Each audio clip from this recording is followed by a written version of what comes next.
मेरा नाम सुनैना है। वैसे तो मैं गांव की रहने वाली थी, लेकिन मेरे खानदान के कुछ ऐसे रीति रिवाज थे जो हमारी सोच से बिल्कुल ही अलग थे और मैं ऐसे रीति रिवाज के सख्त खिलाफ थी। मुझे समझ नहीं आता था कि आखिर लोग आज के ज़माने में भी ऐसी मनगढ़ंत बातों पर विश्वास कैसे कर लेते हैं। मैं तो बहुत समझदार और पढ़ी लिखी लड़की थी। मेरी फैमिली में मेरी और दोनों बहनों को पढ़ने नहीं दिया गया था, मगर मैं बहुत जिद्दी थी, इसीलिए मैंने अपनी ही जिद से अपनी पढ़ाई को पूरा कर लिया था। मेरे घर वालों का कहना था कि हम गरीब लोग हैं और हम जैसे लोग चाहते हैं कि हमारी बेटियां इज्जत से अपने घर के हो जाए, मगर तुम तो पढ़ाई करना चाहती हो, आखिर पढ़ लिख कर तुम्हें करना ही क्या है। जाना तो तुम्हें फिर भी ससुराल ही है, इसीलिए घर के काम काज सीखो, पढ़ाई लिखाई करने की कोई ज़रूरत नहीं है। मेरे पापा मुझे बहुत प्यार करते थे, हालांकि वह अपनी तीनों ही बेटियों के बराबर ही प्यार करते थे, मगर मैं बहुत जिद्दी थी, इसीलिए सभी लोग मेरी जिद के आगे हार मान जाया करते थे। हम 3 बहनों का कोई भाई नहीं था। मेरी एक बड़ी बहन थी और मुझे एक छोटी बहन थी। हम तीनों बहनें आपस में बहुत मोहब्बत और प्यार के साथ रहा करते थे। मेरी मम्मी गांव की औरतों के साथ बहुत मिला जुला रहता था, जबकि मेरे पापा सिर्फ अपने काम से ही काम रखते थे। मेरे पापा का शहर जाने वाले रास्ते एक चाय का होटल था, जहाँ पर आने जाने वाले लोग रुकते थे और लोग उनके होटल पर बैठकर चाय का नाश्ता करते थे।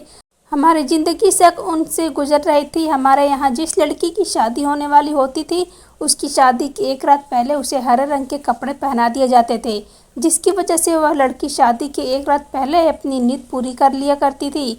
वह सारी रात गहरी नींद में सोई रहती थी और अगली सुबह जब उसकी आँख खुले तो वह बहुत सारे पैसे होते थे। ऐसा सिर्फ अभी तक हमारे रिश्तेदारों में हो चुका था। लड़की के पैरों पर हल्दी लगी होती थी। यह रस्म मुझे कुछ अजीब सी लगती थी, क्योंकि मैं पढ़ी लिखी थी और यह बात जानती थी कि आखिर ऐसा करने से क्या होता है। इसी तरह जब मेरी शादी का समय आया तो एक रात पहले मुझे हरे रंग के कपड़े पहना दिए गए थे। मैंने चुपके से अपने कमरे को बंद करके अपने कपड़े चेंज कर लिए थे और सोने का नाटक करने लगी। अभी मुझे लेटे हुए 5 ही मिनट हुए थे कि मेरे साथ कुछ ऐसा हुआ जिसने मेरे होश उड़ा दिए थे। जब शाम ढल गई और रात को आगोश में मैं गिनती चली जा रही थी, एक अजीब सा सुकून और लापरवाही की हवा चल रही थी। मैं छत पर बैठी हुई थी, पंछियों को अपने अपने स्थान पर वापस जाता हुआ देख रही थी। तभी छत पर मेरे पास मेरी मम्मी आई और कहने लगी कि सुनैना, तुम्हारा रिश्ता तय कर दिया गया है और अगले महीने तुम्हारी शादी है। अपनी मम्मी की बात सुनकर मैं चौंक गई थी कि अचानक मेरी मम्मी ने मुझसे बिना पूछे मेरा रिश्ता कैसे फिक्स कर दिया, यहाँ तक कि शादी की डेट भी फाइनल कर दी। मेरी मम्मी बहुत अजीब थी और बहुत गुस्सा किया करती थी, इसीलिए उनसे बात करते हुए हम तीनों बहनों को डर लगता था। हम लोग सिर्फ खुलकर हंसी मजाक अपने पापा से ही कर लिया करते थे। मम्मी कहने लगी कि शादी के एक रात पहले तुम्हें हरे रंग के कपड़े पहनने हैं और वह कपड़े तुम्हारे लिए निकाल कर रख दूंगी। शादी के समय घर के सारे मेहमान मौजूद होंगे, इसलिए मैं तुम्हारे मुंह से कुछ उल्टा सीधा नहीं सुनना चाहती। खामोशी से कपड़े पहन लेना, मैं तुम्हें अभी से ही सावधान कर रही हूँ। यह कहकर मेरी मम्मी उठकर चली गई थी। मैं गुस्से से उनको जाता हुआ देख रही थी। मुझे अपनी मम्मी की एक आंख नहीं पाती थी, क्योंकि बचपन से लेकर अब तक उन्होंने हम बेटियों को बोझी समझा था, जबकि वह खुद भी एक औरत थी। मेरी मम्मी की चाहत थी कि उनके पास एक बेटा भी हो, मगर इससे हमारी कोई गलती नहीं थी। हम तीनों बेटियां पैदा हो गए और इस तरह से मेरी मम्मी की चाहत अधूरी रह गई। आखिर हरे रंग के कपड़े पहनने की वजह से बड़ी अजीब थी, जो मैं किसी से क्या बताती, खुद को बताते हुए भी डर सी जाती थी। यह हमारे खानदान का रिवाज था कि जिस लड़की की भी शादी होती थी, वह शादी की एक रात पहले अपने शरीर पर हरे रंग के कपड़े पहन लिया करती थी। फिर सुबह उसके पास ढेर सारे पैसे होते थे, लेकिन मुझे यह रिवाज हरगिज भी पसंद नहीं था। ऐसा तो लालची लोग करते हैं जो अपनी बेटियों के बदले ढेर सारे पैसे वसूलते हैं, और हमारे घर में भी यह सब पहली बार नहीं हो रहा था। हालांकि इससे पहले भी मेरी बहन की शादी हुई थी, तब भी मेरे घर वालों को ढेर सारे पैसे मिले थे। मेरी बहन के पास भी यही सब कुछ किया गया था। मैं इस प्रश्न के पीछे छुपी हकीकत के बारे में भी जानना चाहती थी, इसीलिए मैं दिल ही दिल में एक प्लान बनाकर बैठ गई थी। लेकिन शायद मेरी मम्मी को इस बारे में अंदाज़ा हो गया था, तभी तो वह मुझे सावधान करने के लिए आ गई थी। मैं नहीं जानती थी कि मेरी शादी किसके साथ हो रही है। मुझे तो कोई लड़के वाले भी देखने के लिए नहीं आए थे। मुझे इतना ज़रूर यकीन था कि मेरी बड़ी बहन की तरह मम्मी ने मेरा रिश्ता भी फोटो दिखाकर ही फिक्स किया होगा, क्योंकि मेरी बड़ी बहन को भी लड़के वाले देखने के लिए नहीं आए थे। मेरी मम्मी का कहना था कि लड़के वालों को मेरी बहन की फ़ोटो दिखा दी गई है, उन्होंने उसकी फ़ोटो में ही देख ली है, उसको देखकर पसंद कर लिया है। वह लोग कुछ दिन बाद बारात लेकर आ जाएंगे। मैं इस बात में बहुत खिलाफ थी, हमें लड़के वालों के बारे में पूरी जांच पड़ताल करनी चाहिए थी, मगर मेरी मम्मी पापा ने मेरे इस बात पर ध्यान नहीं दिया था। और अब मैं भी चाहती थी कि मेरे साथ भी ऐसा न हो चाहिए। आखिर पता होना चाहिए कि मेरी शादी किस परिवार में हो रही है, कौन सी जगह पर हो रही है और लड़का कौन है, देखने में कैसा है। मेरी मम्मी दबी दबी शब्दों में पूछने की कोशिश की, मगर वह गुम हो गई थी और कहने लगी कि क्या तुम्हारे लिए यह जानना काफ़ी नहीं कि तुम किस दिन दुल्हन बनोगी। पता नहीं आजकल की लड़कियों को क्या हो गया है, अपनी ससुराल के बारे में सब कुछ जानने के लिए पहले ही बेचैन होती हैं। हमारे ज़माने में तो हमारे माता पिता रिश्ता तय कर दिया करते थे और हमें शादी के दिन ही पता चलता था कि हम कहाँ पर विदा होकर गए हैं, और तुम आज की लड़कियां बेचैन हो रही हो सब कुछ जानने के लिए। मैंने अपनी मम्मी से ज़्यादा जिद नहीं की तो वह तो मुझे शिक्षा के ताने देने लगी थी, और तो और मेरी बड़ी बहन को भी कोने में लगी थी। मम्मी कहने लगी कि ज़्यादा पढ़ लिख कर तुम्हारा दिमाग खराब हो गया है, इसीलिए मैं तुम्हें मना करती थी कि तुम्हें ज़्यादा नहीं पढ़ाया चाहिए, लेकिन तुमने अपने पिता को अपनी बातों में लगा लिया था।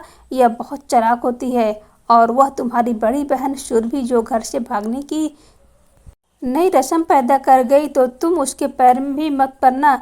तुम दोनों बेटियों ने तो गांव में हमारी नाक कटवा दी है, किसी से नज़र मिलाने के काबिल तक नहीं छोड़ा। मैं अपनी मम्मी की बात सुनकर खामोश हो गई थी, क्योंकि मुझे अपनी मम्मी की ऐसी ही बातों से उम्मीद थी। वह जब भी बोलती तो हम बेटियों के बारे में कड़वा ही बोलती थी।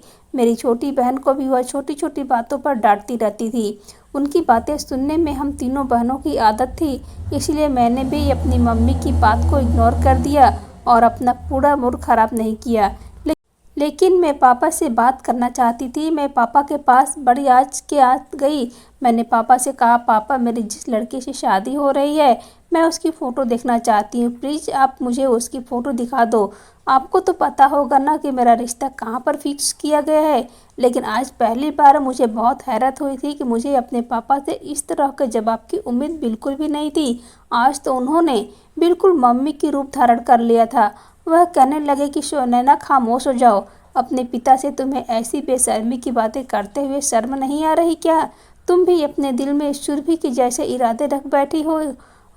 वह खामोशी से तुम शादी की रात हरे रंग के कपड़े पहन लेना, यही हमारी रेट है और यही हमारी रिवाज है। मैं पापा की बात सुनकर खामोश हो गई थी। मैं समझ गई थी कि पापा का इतना बदला हुआ बिहेवियर सिर्फ और सिर्फ मेरी बड़ी बहन की वजह से ही है, क्योंकि जिस दिन वह घर से गई थी उसी दिन से पापा का भी मूड बहनों पे तरफ से बदल गया था। मेरे पापा ने समझते थे कि रीति रिवाज हम बहनों को रास नहीं आए थे। आज भी सोचकर मेरा दिल दहल जाता है कि जिस रात मेरी बड़ी बहन सुरभि की शादी थी, वह बहुत खुश थी और उसने बड़ी खुशी से वह हरे रंग के कपड़े पहने थे। हम लोग तो उसकी शादी की खुशी से गानों के डांस कर रहे थे, लेकिन आधी रात अचानक न जाने क्या हुआ कि उसकी चीखों की आवाज़ से पूरा घर गूंज उठा था। हमारे घर के सारे मेहमान आए हुए थे और हम सब लोग घबरा गए थे। हम जैसे ही भागकर अपनी बड़ी बहन के कमरे की तरफ गए, उसका कमरा खाली था, जबकि उसके बिस्तर पर बहुत सारे पैसे पड़े हुए थे। इतने ढेर सारे पैसे शायद मैं अपनी ज़िंदगी में पहले कभी नहीं देखे थे। मेरी बहन की शादी मेरी शादी से 1 साल पहले हुई थी। मुझे सब देखकर डर लगने लगा था। मेरी मम्मी को अपनी बेटी के भागने की ज़्यादा टेंशन नहीं, उन्होंने जो है सारे पैसे उठाकर रख लिए। मैंने अपनी मम्मी से सवाल किया कि मम्मी आखिर सुरभि कहाँ चली गई। मेरी मम्मी ने कहा कि तुम बहन को घर छोड़कर भाग गई है, लेकिन न जाने क्यों मुझे मम्मी की बात पर यकीन नहीं आ रहा था। मैं अपनी बहन को अच्छी तरह से जानती थी, वह बहुत मासूम और सीधी थी। उसका किसी लड़के के साथ रिश्ता नहीं था तो फिर वह किसके साथ भाग सकती है। अगर उसका किसी लड़के के साथ रिश्ता होता तो वह मुझे ज़रूर बताती। मैं अपनी मम्मी की बात सुनकर डर गई थी, क्योंकि मेरी मम्मी हमेशा गुस्से में रहती थी। जब सारे मेहमान अपने अपने घरों को वापस चले गए, मैं फिर से अपनी मम्मी से सवाल किया था कि मम्मी सुरभि आखिर कहाँ चली गई है और वह किसके साथ गई है। तो मम्मी ने फिर कहा कि तुम खामोश रहो, तुम्हें बताया ना कि तुम्हारी बहन घर से भाग गई है, पता नहीं किसके साथ गई है, जाते जाते हमारे मुंह पर कालिख मार गई है। सारे गांव वाले कहते हैं कि मैं उसकी अच्छी परवरिश नहीं की, इसीलिए तुम्हारी बहन मेरी नाक कटवा कर चली गई। मेरी मम्मी हर बात पर अपनी बेटी पर इल्ज़ाम लगा रही थी। मैं अपनी बहन को अच्छी तरह से जानती थी। वही बात क्यों नहीं समझ रही थी कि वह गलत नहीं थी और वह कभी भी भाग नहीं सकती थी, क्योंकि वह तो अपनी शादी से बहुत खुश थी। समझ नहीं आ रहा था कि आखिर वह किसके साथ जा सकती थी। मैंने अपनी मम्मी से कहा कि अगर सुरभि को भागना ही था तो फिर उसने शोर क्यों मचाया? वह खामोशी से भी तो भाग सकती थी ना। क्या पता उसे किसी ने किडनैप कर लिया हो। मेरी मम्मी ने मुझे घर कर देखा था और कहने लगी कि अभी तू छोटी है, इसीलिए अपने दिमाग पर ज़्यादा जोर मत डाल। मैं नहीं चाहती कि तुम दोनों बहनें भी अपनी बहन सुरभि पर जाओ, इसीलिए इस बात से ज़्यादा दखलंदाजी करने की ज़रूरत नहीं है। मुझे और मेरी छोटी बहन को सुरभि की बहुत याद आती थी। हम दोनों बहनें आपस में यही बातें करते थे कि ज़रूर सुरभि के साथ जो गलत हुआ है वह इतनी आसानी से कैसे जा सकती है। मैं चुप चुप कर सुरभि के लिए रोती थी, मगर वह तो ऐसी बेवफा निकली कि उसने कभी पलटकर हम लोगों की तरफ देखा ही नहीं। मेरे दिल से मेरी बहन का गम नहीं जाता था। मैंने सोच रखा था कि मैं अपनी बहन को ढूंढकर ही रहूंगी। मैं गांव की अपनी मम्मी से बाजार जाने का बहाने कई बार अपनी बहन को तलाश किया करती थी, मगर सुरभि मुझे कहीं भी नज़र नहीं आई थी। मैं और कहीं तो जा नहीं सकती थी और मेरी समझ में नहीं आ रहा था कि मैं अपनी बहन को किस तरह से तलाश करूं। इसी तरह से 1 साल गुजर गया था, मगर मेरी बहन का कुछ पता नहीं चला था। हमारे पड़ोस में एक लड़का रहता था, वह पुलिस ऑफिसर था। मैंने अपनी मम्मी के मोबाइल से चुपके से उसे एसएमएस सेंड किया था। मैंने उसको अपनी शादी के बारे में बता दिया था। गौतम 1 महीने पहले ही हमारे पड़ोस में शिफ्ट हुआ था। जब मुझे पता चला कि वह एक पुलिस ऑफिसर है तो मैं एक दिन अपनी मम्मी से छुपकर उसके घर चली गई थी। मैंने उससे उसका मोबाइल नंबर लिया था और उसे हेल्प मांगी थी कि वह मुझे मेरी गुमशुदा बहन से मिलवा दे और मेरी बड़ी बहन को कहीं न कहीं से तलाश करने की कोशिश करे, क्योंकि वह पुलिस ऑफिसर था और वह इस काम को आसानी से कर सकता था। वह मेरी मदद करने के लिए तैयार हो गया था। वह एक नरम दिल और एक अच्छा इंसान था। मेरी शादी में अभी 1 महीना था। धीरे धीरे हम दोनों के बीच में बातचीत होने लगी थी, क्योंकि मैं चोरी चुपके उसके घर चली जाया करती थी और मुझे उससे कोई काम होता तो मैं उसे मम्मी के मोबाइल से चुपके से एसएमएस सेंड कर दिया करती थी। लेकिन इस दौरान वह मुझे अच्छा लगने लगा था। मैं मन ही मन उसको चाहने लगी थी। मैंने अपनी शादी के 1 हफ्ता पहले उसे अपनी मोहब्बत का इजहार भी कर दिया था। उसने भी मुझे फ़ौरन से जवाब दे दिया था कि वह भी मुझसे प्यार करता है। वह काफ़ी दिनों से मेरी बहन को तलाश कर रहा था, मगर सुरभि का तो कुछ पता ही नहीं चल रहा था।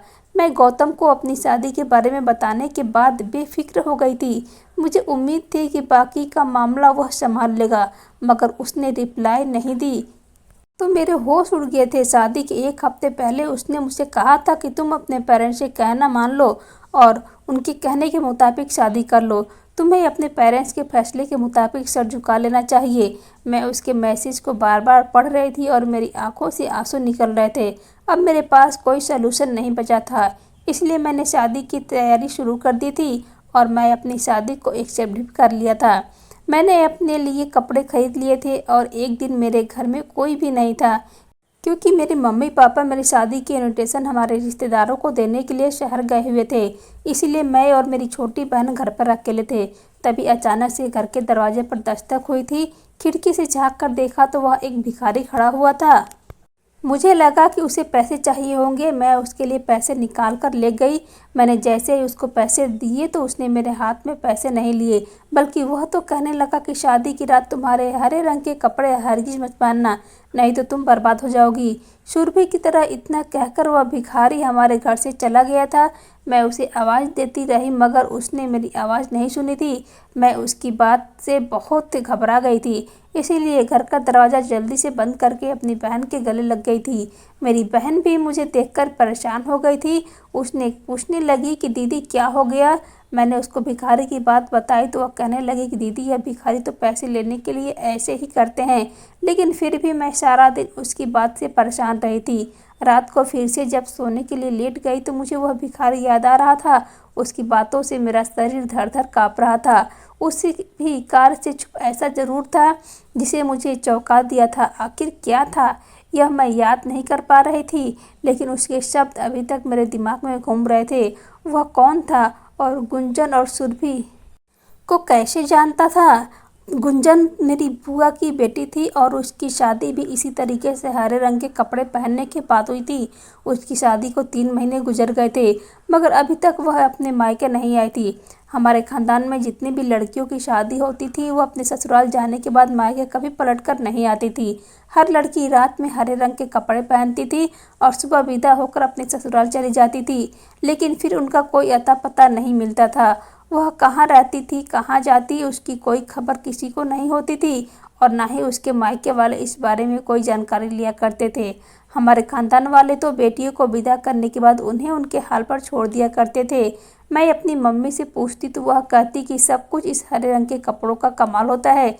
मैंने ठान लिया कि मैं हरे रंग के कपड़ों के साथ जानबूझकर ही रहूँगी। जब मेरे लिए वह समय आया तो मेरे हौसले दम तोड़ने लगे थे। अभी भी बहुत सी ऐसी बातें थी जिनके बारे में मुझे पता लगाना था। मौन रहने का फैसला किया था और मैं खामोशी से अपनी शादी की तैयारी करती चली जा रही थी। मम्मी और पापा मेरी तरफ से दोनों ही बेफिक्र हो गए थे। अब वो है अपने कामों में बिजी हो गए थे। मेरे पापा हर रोज़ अपने चाय के होटल पर जाते थे। मम्मी पापा के घर से निकलते ही घर के कामकाज में बिजी हो जाती थी। हमारे घर के हालात बहुत ख़राब थे, लेकिन जिस दिन से मेरी बहन घर से गई थी उसके बिस्तर से हमें ढेर सारे पैसे मिले थे। तब से ही हमारे घर के हालात बहुत बेहतर हो गए थे। हमारे घर में एक से एक अच्छी चीज़ आ गई थी। आज दोपहर के टाइम पर मेरी मम्मी सो रही थी तो मैं घर से बाहर निकलने का फैसला कर लिया था ताकि मुझे उस दिन वाला भिखारी मिल जाए, मगर वह मुझे कहीं भी नहीं मिला था। मैंने उसे पूरे मोहल्ले में तलाश कर लिया था। मैं बहुत देर तक मोहल्ले में उसे ढूंढती रही, परेशान होती रही और फिर मायूस होकर अपने घर लौट आई थी। मैं घर वापस आ रही थी तभी अचानक मेरी नज़र गौतम के घर पर पड़ी थी। मेरे दिल में ख्याल आया कि 4 दिन बाद मेरी शादी है, मुझे एक आखिरी बार गौतम से बात कर लेनी चाहिए। आखिर मुझे तो मालूम हो कि उसे अचानक मुझे नज़रें क्यों फेर ली। मैं यही सोचती रही कि गौतम के घर के अंदर चली गई थी। मेरी खुदकिस्मत यही थी कि मैं गौतम के घर का दरवाज़ा खुला हुआ था। मैं दबे दबे कदमों से आगे बढ़ रही थी, तभी अचानक मुझे किसी लड़की की आवाज़ आई थी। मुझे लगा था कि शायद वह किसी और से मोहब्बत में फंस चुका है, इसीलिए मैं वापस अपने घर को आ गई थी, क्योंकि वह मुझे एक मामूली सी लड़की से शादी करके क्या कर सकता था। मेरा दिल बुरी तरह से टूट चुका था। इधर मेरी शादी का फंक्शन शुरू हो गए थे, मेहंदी के बाद संगीत और फिर मेरी विदाई का टाइम भी आ गया था। मैं डर से काँप रही थी जब शादी के एक दिन पहले मम्मी ने मुझे वह हरे रंग के कपड़े लाकर दिए जो हमारे खानदान के दुल्हन को पहनाए जाते थे। वह कपड़े उन्होंने मुझे पहनने के लिए कहे थे। मैंने कपड़े पहनकर मम्मी को यह जाहिर कर दिया था कि मैं कपड़े पहन चुकी हूँ, लेकिन मम्मी के जाते ही जब लोग अपने अपने कमरे में चले गए तो मैं खामोशी से कपड़े चेंज कर ली और वह हरे रंग की मम्मी के दिए हुए कपड़े मैं अलमारी में छुपा कर रख दिए थे और जो हरे रंग के कपड़े ही मार्केट से लेकर आई थी मैंने उसको पहन लिया था। मैं सोने के लिए लेट गई थी। थोड़ी ही देर गुजारी थी कि अचानक मुझे किसी के खटपट की आवाज़ आने लगी थी। कोई दबे दबे कदमों से मेरे कमरे की तरफ बढ़ रहा था। मैं बहुत डर गई थी। वह आवाज़ धीरे धीरे मेरे कमरे की तरफ आ रही थी। फिर अचानक किसी ने मेरे मुंह पर हाथ रख लिया था। सामने खड़े हुए इंसान को देखकर मेरे पैरों तले ज़मीन निकल गई थी, क्योंकि मेरे सामने कोई और नहीं बल्कि गौतम खड़ा था। गौतम ने मुझे खामोश खड़े रहने का इशारा किया था और फिर वह मेरे कान में कहने लगा कि चुपचाप मेरे साथ चलो। मेरी समझ में नहीं आ रहा था कि मैं क्या करूं। मैं अपने दिल की सुनने की ठान ली थी। मैं चुपचाप गौतम के साथ चली गई थी, जो मुझे हमारे घर के पीछे ले गया था और फिर वह कहने लगा कि तुम मेरे साथ मेरे घर चलो, मैं तुम्हें एक्सेप्ट कर लूँगा। मैं समझ गई कि वह मेरा रखवाला है, वही मुझे हमारे खानदान की बाकी लड़कियों की तरह गायब होने से बचा सकता है। मैं उसके साथ जाने के लिए तैयार हो गई तो उसने मुझे दीवार कूदने के लिए कहा था। मैं उसके साथ दीवार कूदकर अपने घर की 4 दीवारी से दूर हो चुकी थी। गौतम ने मेरा साथ किसी मेहरबान दोस्त की तरह दिया था। उसने मेरे लिए खाना बनाया और मुझे खाना खिलाकर उसने मुझे अपने घर में ही बना हुआ था एक कमरा दिया हुआ था और कहने लगा कि तुम यहाँ पर आराम करो। मैं कमरे में आराम करने के लिए चली गई और बिस्तर पर लेट गई। जैसे ही लेटी तो मैं गहरी नींद में चली गई थी। सुबह जब जगी तो गौतम को पुलिस की यूनिफॉर्म में देखा और वह कहने लगा कि मैं ड्यूटी पर जा रहा हूँ, मेरे जाते ही तुम दरवाज़ा बंद कर लेना। मैं गौतम के जाते ही उसके घर के दरवाजे को अच्छी तरह से अंदर से लॉक कर लिया था। दोपहर के 1 बज रहा था जब मुझे पड़ोस से बैंड बाजे की आवाज़ आ रही थी। मैं बड़ी हैरान हुई थी कि आज किसी की शादी है। 2 घंटे के बाद वह बारात बड़ी धूमधाम के साथ वापस लौट गई थी। फिलहाल मैं इग्नोर कर दिया और मैं गौतम के घर की सफाई करने के बाद किचन में ठंडा पानी पीने के लिए गई थी कि किसी ने पीछे से आकर मेरे मुंह पर रुमाल रख दिया था, जिसने शायद नशे की दवाई मिलाई हुई थी। उसे सूंघते ही मैं बेहोश हो गई थी। फिर जब मेरी आँख खुली तो मैं खुद को एक टूटे फूटे घर में पाया था। मैं आंखें खोलकर इधर उधर देखने की कोशिश की थी। वह बहुत अजीब सा और छोटा सा कमरा था। जमीन भी कच्ची थी और बाहर से छोटे छोटे बच्चों की रोने की आवाज़ आ रही थी। मेरा सर बहुत घूम रहा था, लेकिन मैं फिर भी उठकर बैठ गई थी। मैंने सोचा कि मैं बाहर जाकर देखूं कि आखिर मैं कहाँ हूँ। मैं जैसे ही बाहर गई तो बाहर 3 जवान लड़कियां बैठी हुई थी। वह तीनों ही मुझे देखकर मुंह फुलाने लगी थी। तभी घर की तरफ से एक औरत निकल कर आई थी। वह मुझे देखकर कहने लगे कि इस घर में इतनी देर तक सोते रहने का रिवाज नहीं है, तुम अपने चाल चलन सीधे कर लो। मैं तो उसे औरत को बात सुनकर हैरान रह गई थी। मैंने उससे कहा कि आखिर आप कौन हो और मैं इधर क्या कर रही हूँ? यह किसका घर है? मैं कहाँ पर आ गई हूँ? मैं उस औरत से तरह तरह के सवाल करने लगी थी। उस औरत ने किसी को आवाज़ लगाई थी और गजेंद्र आजा, तेरी पत्नी सोकर उठ गई। पति गजेंद्र की? मैं तो यह बात सुनकर हैरान रह गई थी। मेरी तो शादी नहीं हुई थी, बल्कि मुझसे शादी तो गौतम करना था और वह मुझे अपने घर पर ले गया था। मेरी कुछ समझ नहीं आ रहा था। मैं बार बार यही सब कुछ सोच रही थी कि जब कोई 55 साल का आदमी छत से उतरकर नीचे आ रहा था। वह तीनों जवान लड़कियां उसी की थी। उसकी सबसे बड़ी बेटी की उम्र 19 साल थी और बाकी दोनों बेटियां उससे 2-2 साल की छोटी थी। वह बहुत काला सा और मोटा सा आदमी था। वह आदमी मुझे देखकर बहुत खुश हुआ था। फिर वह अपनी माँ की तरफ देखकर कहने लगा कि हमारे शादी का बंदोबस्त किया जाए। अब मैं बर्दाश्त नहीं कर सकती। मैं चिल्लाने लगी थी कि कौन हो तुम लोग और मुझे यहाँ पर क्यों लाया गया है? मैंने उनसे कहा कि मैं जानती हूँ कि तुम लोगों ने मुझे गौतम के घर से किडनैप किया है। वह तुम लोगों को छोड़ेगा नहीं। वह मोटा सा आदमी हंसकर कहने लगा कि तुमने बिल्कुल ठीक आइडिया लगाया। हमने तुम्हें किडनैप किया है, लेकिन तुम बेफिक्र रहो क्योंकि गौतम तुम्हें कभी भी ढूंढ नहीं पाएगा, क्योंकि तुम्हारा गांव इस जगह से बहुत दूर है। अब तुम्हारी भलाई इसी में होगी कि तुम खामोशी से मेरे साथ शादी कर लो, नहीं तो इस घर में तुम्हें खाना तक नहीं दिया जाएगा और फिर भूख से बिलख बिलख कर तुम मर जाओगी। कहने लगा कि अच्छा है कि तुम खामोशी से शादी कर लो, यह हमारे लिए बेहतर होगा। मैं उस आदमी की कड़क की तरह आवाज़ से डर कर रोने लगी थी। मैं समझ गई थी कि यहाँ से बाहर निकलना मेरे बस में नहीं है, इसीलिए मैंने खामोशी से गजेंद्र का कहना मान लिया। इसी तरह से मेरी शादी गजेंद्र के साथ हो गई और मैं कम उम्र की लड़की उस जवान बेटियों की माँ बन गई थी। मेरी अनचाही सास तो घर का कोई भी काम नहीं करती थी। उसने घर का सारा काम मेरे हवाले कर दिया था कि अब किडनैप करके लाई गई बहू हो, अब किडनैप करके लाई गई बहू ही घर की सारा काम किया करेगी। मैं सब कुछ बर्दाश्त करना सीख लिया था। मैं खुद को इस घर के माहौल में ढाल लिया था। यह भी मेरे ही गांव की तरह गांव था, मगर यह बहुत पुराना लग रहा था। यहाँ पर तो गैस का भी चूल्हा नहीं था। मिट्टी के चूल्हे पर ही आग जलाकर खाना पकाना पड़ता था।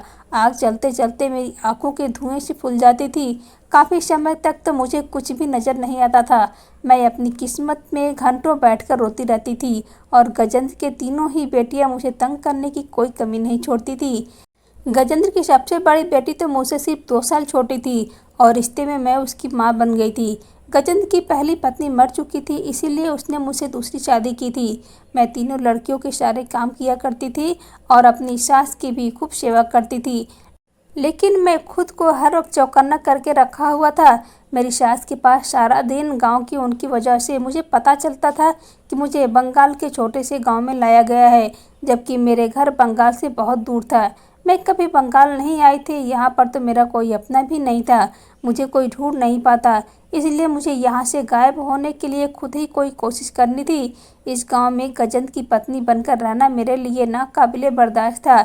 इस तरह से मैं रह रह कर ही मर जाती। एक दिन मेरे घर के काम काज कर रही थी जब मुझे एक आइडिया याद आया। मैं घर पर ही चक्कर खाकर गिर गई थी। गजेंद्र दौड़ता हुआ मेरे पास आया और मुझे करीब ही अस्पताल ले गया था। हमारे रास्ते थोड़ी थोड़ी आंखें खुली रखी थी। मैं रास्ते को समझने की कोशिश कर रही थी, लेकिन मुझे कुछ समझ नहीं आ रहा था, इसीलिए मैं बेहोश होने का नाटक 2-3 बार किया था। फिर मैं अपनी सास से कहा था कि आप क्यों घर से बाहर सब्जी लेने के लिए जाते हैं? आप आपके आराम करने के दिन आ गए हैं। आप घर की सारी जिम्मेदारी मुझ पर छोड़ दो, मैं घर के सारे काम किया करूँगी और साथ ही साथ आपकी सेवा भी करूँगी। लेकिन वह बूढ़ी अभी भी चालाक औरत थी, मुझ पर इतनी जल्दी भरोसा कैसे कर सकती थी? फिर मैं अपने पति की बेटियों से दोस्ती बढ़ाना शुरू कर दिया। मैंने अपनी मीठी मीठी बातों में उनके हर अत्याचार को बर्दाश्त करके उनके दिलों को जीत लिया था और मैं गजेंद्र को भी हाँ में हाँ मिलाया करती थी ताकि उसको लगे कि उसकी पत्नी बहुत अच्छी है। घर को मैंने पूरी तरह से संभाल लिया था और इस घर के लोगों का दिल भी जीत लिया था। तब कहीं जाकर इन सबको मुझ पर यकीन हुआ था और मुझे यहाँ पर आए हुए 4 महीने गुजर गए थे। मेरी सास ने मुझे घर से बाहर सामान खरीदने की परमिशन दे दी थी। मैं हर रोज़ रास्ते में ठहर कर किसी औरत से पूछती रहती थी कि यहाँ पर बस अड्डा किधर है, यहाँ से बस अड्डे पर कैसे जाया जाता है। यह सारे इन्फॉर्मेशन इकट्ठे करते करते मुझे पूरा 1 महीना लग गया था और फिर फाइनली मेरी आज़ादी का दिन भी आ गया था। मैं रोज़ की तरह जल्दी जल्दी अपने सारे काम निपटाए और अपनी सास को खाना बनाकर दे दिया। गजेंद्र की तीनों बेटियों को भी मैंने सारे काम कर दिए थे। मैंने सबको खाने में नींद की दवाई मिलाकर देती थी। वह सब लोग खाना खाते ही सो गए थे जबकि गजेंद्र किसी काम से घर से बाहर गया हुआ था। मैं घर से कुछ पैसे उठा लिए थे और फिर मैं खामोशी से घर से फरार हो गई थी। जब मुझे सारी इन्फॉर्मेशन मिल चुकी थी तो इसीलिए मुझे खुद पर भी बहुत भरोसा था, मगर मेरा डर अभी तक पीछा नहीं छोड़ रहा था। डरते डरते मैं बस अड्डे तक आ गई थी और फिर बस में बैठ गई थी और फिर फाइनली जब बस चली तो मेरी सास में सास आई थी। सारा रास्ता इसी तरह से गुजर गया था। मैं अपने गांव पहुंच गई थी। यहाँ आने के बाद मेरी आंखों में खुशी के आंसू आ गए थे। अब मैं कहाँ जाती यह फैसला करना मेरे लिए बहुत मुश्किल हो रहा था, मगर मैं अपनी एक फ्रेंड के घर की तरफ चली गई। वह मुझे देखकर शौक रह गई थी। वह कहने लगे कि तुम कहाँ से आ रही हो? तुम्हारी शादी तो बंगाल में हुई थी और तुम्हारा पति कहाँ पर है? मैंने उससे कहा कि तुम्हें कैसे पता कि मेरी शादी बंगाल में हुई थी? तो वह कहने लगे कि खुद तुम्हारी शादी वाले दिन तुम्हारे घर गई थी। तुम्हारी बारात जैसे धूमधाम से आई थी उसी तरह से धूमधाम से वापस गई थी। उसकी बात सुनकर मैं चौंक गई थी। बंगाल में मेरे साथ जो कुछ हुआ था वह सब कुछ मैंने उसे बता दिया था और मैंने उसे यह भी बताया था कि मैं तो घर से भाग गई थी। मैंने उससे कहा कि मैं तो गौतम के घर गई थी, पता नहीं मुझे कौन किडनैप करके बंगाल ले गया था। मेरी फ्रेंड कहने लगी हम इस राज से पर्दा उठाकर ही रहेंगे, इसीलिए उसने मुझे कुछ दिनों तक अपने घर में ही छुपा कर रखा हुआ था। इस बहाने बहाने से मेरे घर जाकर मेरी मम्मी से मेरी इन्फॉर्मेशन लेती रहती थी, मगर मेरी मम्मी उसे मेरे बारे में कुछ भी नहीं बताया था। शायद मम्मी के मेरे ससुराल वालों के साथ कोई कांटेक्ट ही नहीं था। मैंने अपनी फ्रेंड से एडवाइस लेकर गौतम के साथ मिलने का इरादा बनाया था, इसीलिए मैंने रात के टाइम जाने का फैसला कर लिया था क्योंकि मैं नहीं चाहती थी कि मुझे कोई भी देख ले। इसीलिए मैं सबसे छुपती छुपाती हुई गौतम के घर पहुंच गई थी। गौतम के घर का दरवाज़ा हमेशा खुला ही मिलता था। मैं उसके घर में चली गई थी।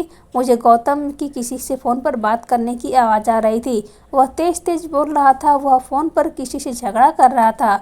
वह कहने लगा कि अगर लड़की भाग गई तो इसमें मेरा कोई कसूर नहीं है और मैं भी तुम्हारे पैसे वापस नहीं करूँगा। उस लड़की का ध्यान तो तुम्हें खुद ही रखना चाहिए था। मैं उसकी बात सुनकर शौक रह गई थी। मैं समझ गई कि इसका मतलब यह कि गौतम ही सबके पीछे है। मैं उल्टे पैरों अपनी फ्रेंड के घर वापस आ गई थी। मैंने उसको पूरी बात सुना दी थी तो वह भी काफ़ी परेशान हो गई थी, मगर समझ नहीं आ रहा था कि क्या किया जाए और किसकी मदद मांगी जाए। इसलिए मैंने अपनी दोस्त के एडवाइस पर ध्यान देने की ठान ली थी। हम दोनों सीधा पुलिस स्टेशन चले गए थे और हमने वहां पर गौतम के खिलाफ रिपोर्ट दर्ज करवाई थी। पुलिस ने उसे कुछ दिनों में ही अरेस्ट कर लिया था। मैं उससे मिलने के लिए गई तो वह कुछ शौक रह गया था। वह कहने लगा कि तुम्हें हमारी प्लानिंग के बारे में कैसे पता चल गया?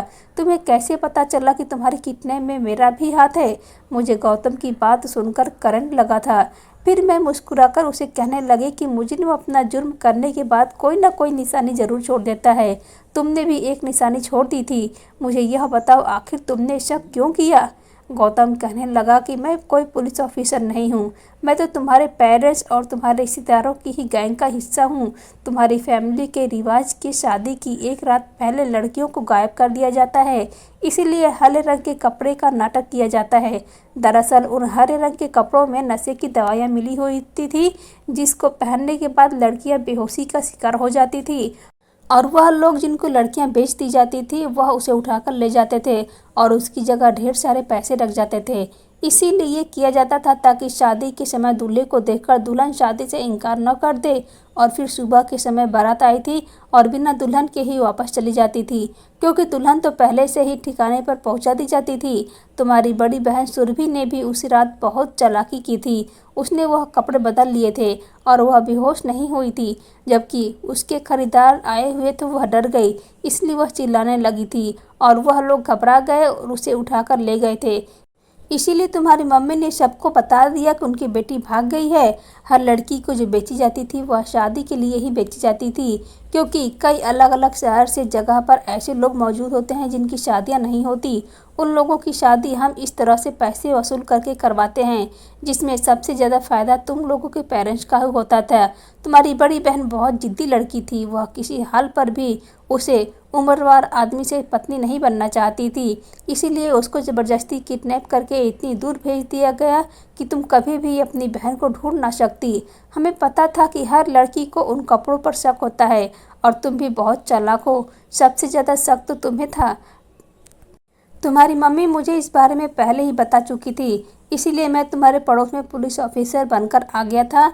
और तुम्हारी मम्मी को यह भी पता चल गया था कि तुम मुझे एसएमएस करती हो, इसलिए तुम आसानी से हमारे जाल में फंस गई थी। ऐसी ही बाकी सारी लड़कियां भी मेरी बातों में आ गई थी। मैं किसी के लिए कुछ भी बन जाता और उनको अपने घर में जगह दे दिया करता था। उसके बाद वह लड़कियां मेरे ही घर से किडनैप हो जाती थी। तुम्हारी रिश्तेदारी की हर लड़कियां अपने अपने पति के साथ ज़िंदगी गुजार रही हैं, वह सही सलामत हैं। हालांकि उनके पतियों में कोई ना कोई कमी है, लेकिन तुम दोनों बहनें बहुत चालाक हो। अब मुझे गौतम की पूरी बात समझ में आ गई थी। अब मुझे गौतम की पूरी बात समझ में आ गई थी कि मेरे माता पिता और मेरे सारे रिश्तेदार भी इस काम में मौजूद थे। मैंने अपने माता पिता और सारे रिश्तेदारों के बारे में पुलिस को बता दिया और उन सब लोगों को भी अरेस्ट कर लिया गया था।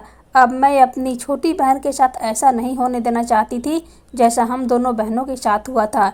इससे पहले कि वह सब लोग अरेस्ट हो चुके थे, मुझे अपनी मम्मी से इसीलिए नफरत थी क्योंकि वह बहुत चालाक औरत थी। उन्होंने कभी भी अपनी बेटियों से मोहब्बत नहीं की थी। मेरे पापा गलत इंसान नहीं थे, मम्मी के कहने में आकर ही दौलत की लालच में अंधे हो गए थे, जिस वजह से उन्होंने खामोशी से अपनी बेटियों को किडनैप होने दिया था।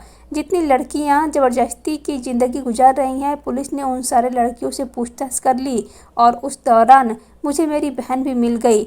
लेकिन मेरी बहन ने फैसला कर लिया था कि वह इंसान की पत्नी है, इसीलिए उसके साथ ही ज़िंदगी गुजार रही है। अपनी बहन को इतने सालों बाद देखकर मुझे बहुत खुशी हुई थी, पर मैं अपनी छोटी बहन के साथ इस घर में रह रही हूँ और हम दोनों बहनें अब अपने माता पिता के बगैर अकेले हो गए हैं, क्योंकि उन दोनों को सजा हो चुकी है। हम अपनी ज़िंदगी खुशी खुशी गुजार रहे हैं। दोस्तों, कहानी को लाइक, शेयर और चैनल को सब्सक्राइब जरूर करना।